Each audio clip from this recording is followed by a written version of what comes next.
Nós temos uma boa reunião com a San Nicolas Business Association, riba ng petição para um update de diferentes projetos. Esta sina que nós temos reunião regular com para tratar projetos andando de San Nicolas para o governo de Aruba, para o gabinete Wave Cruz 2, desenvolvimento de San Nicolas é muito importante.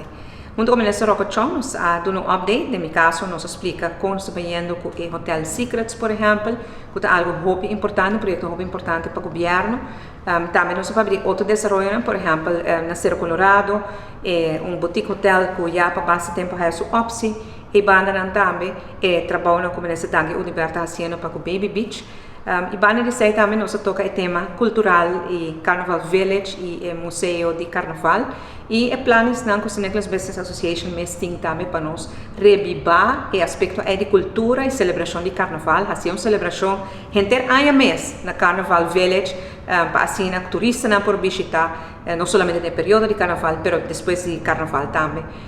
Lo que nosso urbano está trazendo mais movição de San Nicolas, traz mais visitantes, especialmente turistas,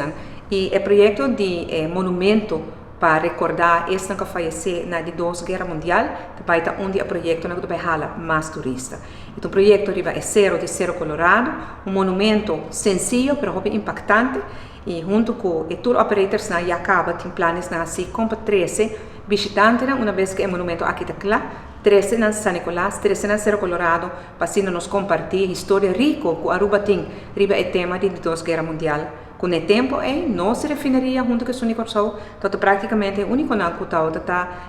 suministrar fuel na avião de aliado na que está em guerra na Europa. E torna se Aruba vai bombardear, e a história é algo que o seguro turista americano não tem muito interesse para escutar. Nós temos uma muito boa reunião com a San Nicolas Business Association, e a intenção está para desenvolver,